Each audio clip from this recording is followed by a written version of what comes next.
আসসালামু আলাইকুম। Neuron medical একাডেমির পক্ষ থেকে আপনাদের সবাইকে আজকের ক্লাসে স্বাগত জানাচ্ছি। আজকের ক্লাসটা পোস্ট গ্রাজুয়েশন ডিগ্রি প্রত্যাশী সকলের জন্যই অত্যন্ত প্রয়োজনীয়। আসলে এমবিবিএস এর পরে পোস্ট গ্রাজুয়েশন ডিগ্রির পথ চলা অনেক সহজ। যদি আপনারা সঠিক নির্দেশনা অনুযায়ী চলেন তাহলে এই পথ চলা এবং অনেক সহজ হবে এবং আপনাদের এই পথ চলাতে নিউরন মেডিকেল একাডেমি সর্বদা আপনাদের পাশেই আছে। আজকে আমরা অ্যানাটমির কিডনি অংশটা থেকে পড়ব। আশা করি আপনাদের ভালো লাগবে। এই অংশটা পরীক্ষার জন্য বেশ গুরুত্বপূর্ণ। প্রথমে আমি আমার পরিচয় দিয়ে নিই। আমি ডাক্তার সাইমুম সৈকত। আমি এমবিবিএস পাশ করেছি রাজশাহী মেডিকেল কলেজ থেকে। এফসিপিএস পার্ট 1 নিউরোসার্জারিতে পাশ করেছি। চলুন আমরা আজকের ক্লাস শুরু করি। প্রথমে আমরা কিডনি সম্পর্কে আগে থেকে যতটুকু জানি সেটা হলো যে আমাদের দেহে দুইটা কিডনি আছে। কিডনির ইউনিট, ফাংশনাল ইউনিট হলো যে নেফ্রন, এবং প্রত্যেকটা কিডনিতে প্রায় 10 মিলিয়ন নেফ্রন আছে। এটা আমরা সবাই জানি। এতটুকু আমরা সবাই জানি। এর পরবর্তী অংশ থেকে আমরা আজকে পড়াটা শুরু করব। প্রথমে আমি দেখিনি যে এই আজকের ক্লাস কিডনি অংশটা থেকে বিগত পরীক্ষাগুলোতে মোটামুটি কেমন প্রশ্ন এসেছে। এমসিকিউ এবং এসবিএ দুইটাই ঘুরে ফিরে দেখা যায় যে 1 থেকে 2টা প্রশ্ন এর আগের পরীক্ষাগুলোতে এসেছে। আজকে আমরা কিডনি অংশটা থেকে কি কি টপিকস পড়ব। প্রথমত কিডনি সম্পর্কে আমরা প্রাথমিক কিছু ধারণা পাবো। এরপরে কিডনিটা আমাদের দেহের কোথায় থাকে এবং কোন ফ্যাক্টরগুলো কিডনিটাকে নিজের পজিশনে ধরে রাখে সেটা পড়বো আমরা। এরপরে কিডনির কাভারিংস কি কি লেয়ার আছে সেটা জানবো। কিডনি ডেভেলপমেন্ট এবং ফাংশনাল কি কি অ্যানোমেলিস আছে। এছাড়া হলো যে কিডনির যে ফাসা, রেনাল ফাসার লেয়ারগুলো আমরা পড়বো। লেয়ার কোথায় অ্যাটাচমেন্ট থাকে সেটা আমরা জানবো। কিডনি রিলেশন, এই টপিক্সটা একটা ইনফিনিটি স্টার টপিক্স, যে কিডনি রিলেশন এটা আমরা জানবো। এগুলোই মোটামুটি আমাদের আজকের টপিক্স। প্রথমে আমরা শুরু করি যে কিডনি সম্পর্কে আমাদের প্রাথমিক ধারণা।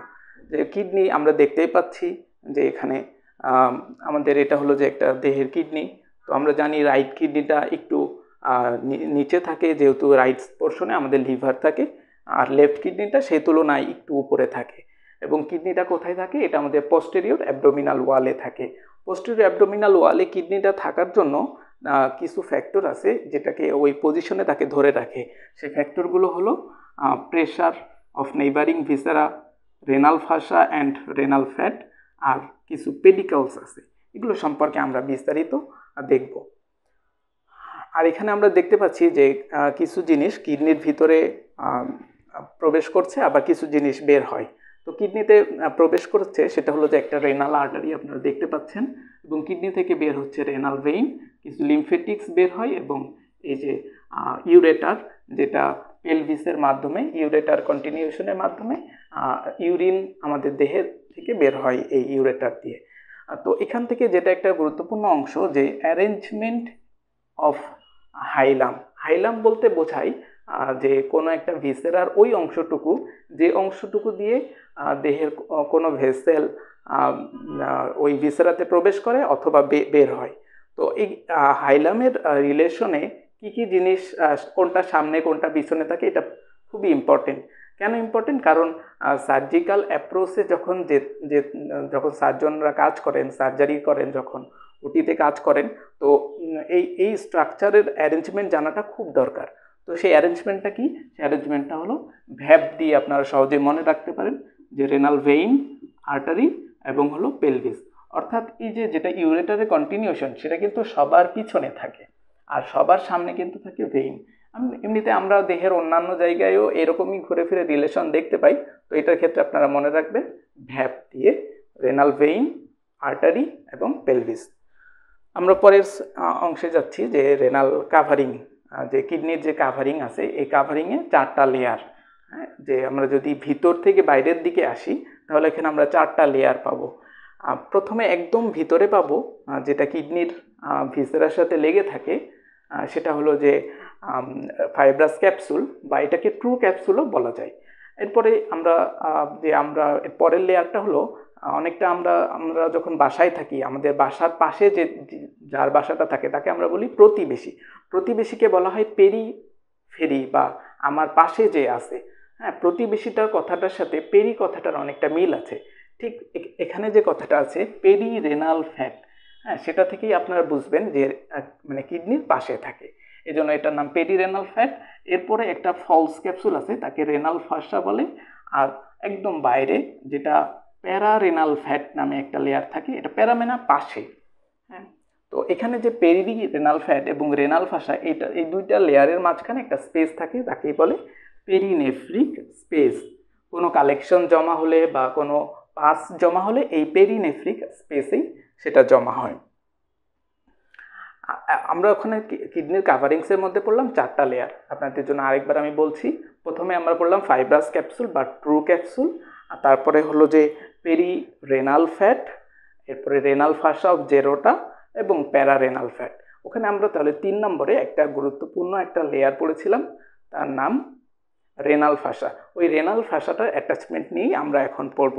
রেনাল ফাসাটা আপনারা যদি এই ছবিটা খেয়াল করেন তাহলে দেখবেন এই যে এই কালো কালো ডট ডট লেয়ারটা, এটাই হলো যে রেনাল ফাসা। এটা কিডনির সামনেও আছে এবং পিছনেও আছে। তো সামনে যেটা আছে আপনারা একটু লক্ষ্য করেন যে সামনের লেয়ারটা কিন্তু এই যে ইনফিরিয়র ভেনা ক্যাভা এটা আর এটা অ্যাবডোমিনাল অ্যাওর্টা, দুইটা লেয়ারের সামনে দিয়ে অপোজিট সাইডের কিডনির সাথে সে রিলেটেড। কিন্তু পোস্টেরিয়র লেয়ারটা এটা সরাসরি সে একটা ফাসার মাধ্যমে লাম্বার ভার্টিব্রার সাথে রিলেটেড। এবং এই যে আমরা অ্যাটাচমেন্ট পড়লাম, হাইলামের অ্যাটাচমেন্ট সবার সামনে থাকে কি বলেন, আপনারা যদি একটু রিক্যাপিচুলেট করেন তাহলে সবার সামনে থাকবে রেনাল ভেইন, তারপরে আর্টারি, এরপরে পেলভিস। আপনারা একটু আগে ভ্যাব দিয়ে মনে রাখলেন, সেই অ্যারেঞ্জমেন্টটা কিন্তু এখানেও আছে। আপনাদের আরেকবার রিক্যাপিচুলেট হলো। এরপরে এই যে আমরা রেনাল ফাসার একটা অংশ অ্যান্টেরিয়র যে লেয়ার সেটা তো অপোজিট সাইডের কিডনির সাথে রিলেটেড, সেটা হলোই।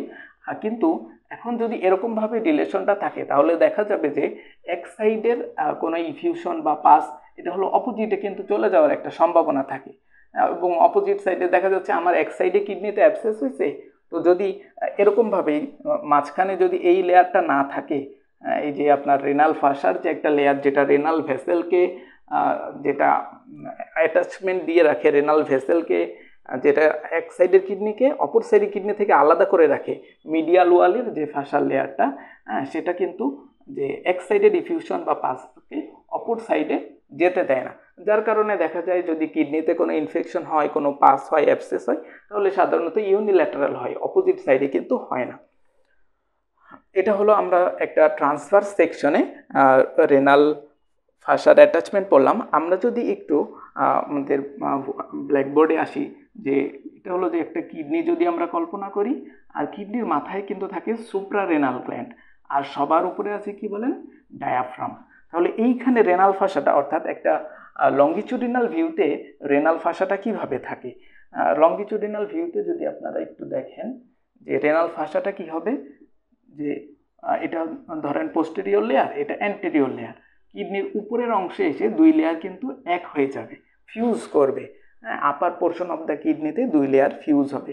এরপরে আবার যেহেতু সুপ্রারেনাল গ্ল্যান্ডকে আমাদেরকে সুপ্রারেনাল গ্ল্যান্ডকেও যেহেতু কাভার করতে হবে, সুতরাং এই যে ফিউজ হওয়া লেয়ারটা কিন্তু আবার স্প্লিট হয়ে যাবে, স্প্লিট হয়ে আবার সেই সুপ্রারেনাল গ্ল্যান্ডকে কাভার করে সুপ্রারেনাল গ্ল্যান্ডের উপরের অংশ দিয়ে ফিউজ হয়ে এরপর একটা সাসপেন্সরি লিগামেন্ট, এটার নাম সাসপেন্সরি লিগামেন্ট, সাসপেন্সরি লিগামেন্টের মাধ্যমে সে কিডনিটাকে ডায়াফ্রামের মাধ্যমে কিন্তু তার নিজের জায়গায় ধরে রাখবে, সাসপেন্সরি লিগামেন্ট। এই হলো আপনার কিডনির কাভারিংস অফ রেনাল ফাসা। আচ্ছা, তাহলে এটা হলো যে আমরা রেনাল ফাসা নিয়ে পড়লাম। আমরা ইতিমধ্যে কি কি পড়েছি, আমরা ইতিমধ্যে কাভারিং পড়েছি, প্রথমে আমরা হাইলামের রিলেশন পড়েছি, তারপরে ফ্যাক্টরস যেটা কিডনিটাকে তার নিজের পজিশনে ধরে রাখে সেটা পড়েছি। 3 নম্বরে আমরা পড়েছি হলো যে কাভারিংস অফ দ্য কিডনি, এবং কাভারিংস অফ দ্য কিডনির একটা ইম্পর্টেন্ট লেয়ার রেনাল ফাসা অফ জেরোটা, সেটা নিয়ে আমরা বিস্তারিত পড়লাম। আশা করি এতটুকু আপনারা বুঝতে পেরেছেন। এর পরবর্তী অংশে আমরা যাচ্ছি যে কিডনির রিলেশন। এই অংশটা কিন্তু একটা ইনফিনিটি স্টার টপিকস, প্রায়শই এখান থেকে প্রশ্ন আসে প্রশ্ন আসে যে কিডনির অ্যান্টেরিয়রে কে কে আছে, পস্টেরিয়রে কে কে আছে। এখান থেকে সাধারণত এমসিকিউ প্রশ্নটা বেশি আসে। তো দুই সাইডের কিডনির ক্ষেত্রে পোস্টেরিয়র রিলেশনটা মোটামুটি সেম। পোস্টেরিয়র রিলেশনে কি কি থাকতে পারে আপনারা যদি একটু নিজেই চিন্তা করেন, পোস্টেরিয়র রিলেশনে একদম উপরে থাকবে ডায়াফ্রাম, এরপরে থাকবে দুইটা লিগামেন্ট, একটা হলো lateral arcuate ligament, medial arcuate ligament, কিছু মাসল থাকবে, সোয়াস মেজর মাসল থাকবে, ট্রান্সভার্স অ্যাবডোমিনিস মাসল থাকবে এবং কোয়াড্রেটাস ল্যাম্বোরাম, এই তিনটা মাসল থাকবে। আচ্ছা, তাহলে কি কি হলো আমার, যে আমি দেখলাম যে ডায়াফ্রাম আছে, লিগামেন্ট আছে, মাসল আছে, তাহলে কোনো ভেসেল, নার্ভ এগুলো থাকবে না? অবশ্যই থাকবে। কি কি ভেসেল থাকবে? সাবকোস্টাল ভেসেল এবং নার্ভ থাকবে, আইলিও হাইপোগ্যাস্ট্রিক, আইলিও ইনগুইনাল নার্ভও কিডনির পস্টেরিয়র রিলেশনে থাকবে। এটা হলো posterior relation of the kidney. এতটুকু রাইট কিডনি এবং লেফট কিডনি দুইটার ক্ষেত্রেই কিন্তু একই। তাহলে আরেক পার্থক্য কি? পার্থক্য হলো রাইট কিডনিটা যেহেতু একটু নিচে থাকে, আমরা শুরুতেই বলেছি, তাহলে রাইট কিডনির পস্টেরিয়র রিলেশনে একটা রিবস থাকবে। কোন রিবসটা থাকবে? যেহেতু একটু নিচে থাকে তাহলে শুধু একটা রিবস থাকবে, 12th রিবস। আর লেফট কিডনিটা যেহেতু একটু উপরে থাকে, সুতরাং এখানে দুইটা রিবস থাকবে, 11th and 12th রিবস। হয়ে গেল আমাদের এটা posterior relation of the kidney. আপনাদের সুবিধার জন্য আরেকবার আমি বলছি, এখানে প্রথমে থাকবে হলো যে ডায়াফ্রাম, সবার উপরে ডায়াফ্রাম থাকবে, তারপরে দুইটা লিগামেন্ট, মিডিয়াল এবং ল্যাটারাল আর্কুয়েট লিগামেন্ট, তিনটা মাসল, সোয়াস মেজর, কোয়াড্রেটাস ল্যাম্বোরাম এবং ট্রান্সভার্সাস অ্যাবডোমিনিস মাসল থাকবে। আর কিছু ভেসেল এবং নার্ভ তো অবশ্যই থাকতে হবে, সেই অনুযায়ী subcostal vessel nerve, ileo hypogastric, ileo inguinal nerve থাকবে। এতটুকু উভয় কিডনির ক্ষেত্রেই সেম, শুধু রাইট কিডনির ক্ষেত্রে 12th রিবসটা থাকবে তার পোস্টেরিয়র রিলেশনে, আর লেফট কিডনির ক্ষেত্রে 11th and 12th রিবস থাকবে। তো এটা গেল আমাদের কিডনির পোস্টেরিয়র রিলেশন। আমরা চলে আসি এখন অ্যান্টেরিয়র রিলেশন। অ্যান্টেরিয়র রিলেশনটা ভিন্ন, কারণ দুই পাশে যেহেতু রাইট কিডনি রাইট পোর্শনে থাকে, right portion of the abdomen থাকে, লেফট কিডনি লেফট সাইডে থাকে, তাহলে এটা হলো যে আমাদের বডির যে অংশে যে ভিসেরা থাকে সেই অংশের সাথে রিলেটেড থাকবে। যেমন আমাদের বডির বাম সাইডে স্প্লিন থাকে, তাহলে হলো যে লেফট কিডনির সাথে রিলেটেড কি থাকবে? স্প্লিন থাকবে। আর আবার হলো যে আপনার লিভারটা থাকে রাইট সাইডে, তাহলে রাইট কিডনির সাথে কে রিলেশনে থাকবে? অবশ্যই লিভার থাকবে, তাই না? লেফট কিডনির সাথে তো আর লিভার থাকবে না, এটা তো আমরা মানে সহজেই বুঝি। কিন্তু আমাদের পরীক্ষায় তো আর এত মানে চিন্তা ভাবনা করে অ্যান্সার দিব এরকম সময় কিন্তু আসলে পরীক্ষায় পাওয়া যায় না। এই জন্য কিছু জিনিস হলো যে আমাদেরকে একটু মেমোরাইজ করতে হয়। তার মধ্যে এই পোর্শনটা একটা, যে রাইট কিডনির অ্যান্টেরিয়র রিলেশনে কে কে থাকে, লেফট কিডনির অ্যান্টেরিয়র রিলেশনে কে কে থাকে। এটা আমরা একটা নেমোনিক দিয়ে মনে রাখতে পারি। নেমোনিকটা হলো অনেকটা এরকম, সখী হেলে দুলে কোথা যাও। যদি এই নেমোনিকটা মনে রাখি তাহলে আমরা সরাসরি একদম যে কিডনির রাইট কিডনির অ্যান্টেরিয়র রিলেশনটা মুহূর্তের মধ্যে বলে দিতে পারবো। এবং আমার যদি এরকমভাবে আমি মনে রাখতে পারি তাহলে দেখা যাবে একটা এমসিকিউ অ্যান্সার করতে আমার 30 থেকে 40 সেকেন্ডের মধ্যে আমি একটা গোটা 2 মার্কের এমসিকিউ অ্যান্সার করে ফেলতে পারবো। কিন্তু হ্যাঁ, এই জন্য এই জায়গাটা আপনারা অবশ্যই মনে রাখবেন যে সখী হেলে দুলে কোথা যাও, এটা দিয়ে কি বোঝাচ্ছে? সখী দিয়ে অবশ্যই এই যে সুপ্রারেনাল গ্ল্যান্ড, হেলেতে হ্যাপাটিক এরিয়া, দুলেতে ডিউডেনাল, তারপরে কোথাতে কোলিক এরিয়া, আর যাওতে জেজুনাল এরিয়া, এখানে আছে জেজুনাল এরিয়া।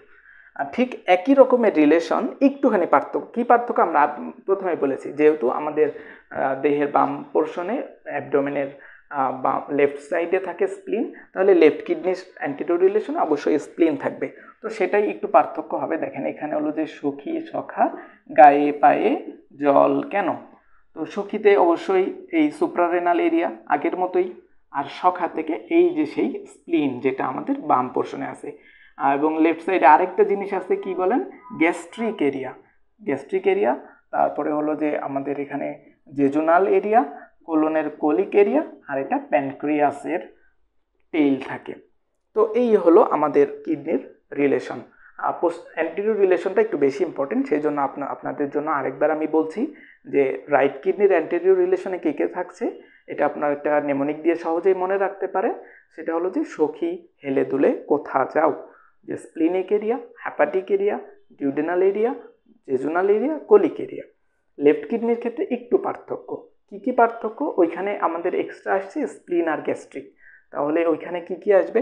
সখী সখা গায়ে পায়ে জল কেন, এটা দিয়ে প্রথমে suprarenal area, splenic area, gastric area, pancreatic area, jejunal area and colic area.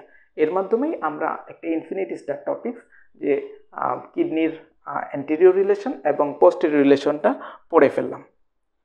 এরপরে কিডনি সাপ্লাইটা খুবই সহজ, আপনারা বুঝবেনই। কিডনি যদি ব্লাড সাপ্লাই বলি, এটা একদমই কেউ না পড়লেও বলবে সে renal artery, renal vein. Lymphatic ড্রেনেজটা একটু আমাদের মনে রাখতে হবে, প্যারায়োটিক লিম্ফ নোড। নার্ভ সাপ্লাইটা খুব বেশি ইম্পর্টেন্ট না, জাস্ট আপনারা একটু দেখে রাখতে পারেন। আচ্ছা, আরেকটা ইম্পর্টেন্ট টপিকস, এটাকে 3 স্টার বলা যাবে, 3 স্টার টপিকস। এখান থেকে মাঝে মাঝে প্রশ্ন আসে যে একটা কিডনিকে আমি পিছন থেকে, কিডনি যেহেতু পস্টেরিয়র অ্যাবডোমিনাল ওয়ালে থাকে, সুতরাং কিডনির সার্জিক্যাল অ্যাপ্রোচে অবশ্যই আমাদের ইনসিশনটা দেওয়া হয়, পোস্টেরিয়র অ্যাবডোমিনাল ওয়ালে ইনসিশনটা দেওয়া হয়। তো এখন পোস্টেরিয়র অ্যাবডোমিনাল ওয়ালে ইনসিশন দেওয়ার ক্ষেত্রে কোন কোন লেয়ার পড়বে, হ্যাঁ, যে আমি যখন কিডনি পর্যন্ত পৌঁছাতে চাই তাহলে আমাকে কোন কোন লেয়ার কাটতে হবে, কোশ্চেনটা অনেকটা এরকম আসবে। তাহলে আপনি আমরা যদি একটু দেখি কোন কোন লেয়ার কাটতে হবে। তো আমাদের অলরেডি কিন্তু অনেকটা পড়া হয়ে গেছে। এই যে আমরা 4টা লেয়ার, ওইটা ওই যে কিডনির কাভারিংস থেকে পড়ে আসছি, ওই 4টা লেয়ারই কিন্তু এখানে চলে আসছে। আর স্কিন সুপারফিশিয়াল ফাসা, এটা আমরা সবসময় জানি, কোনো একটা আমাদের দেহের পোর্শনে কোনো জায়গায় ইনসিশন দিলে অবশ্যই আমাকে সেখানে স্কিন সুপারফিশিয়াল ফাসা কাটতে হবে।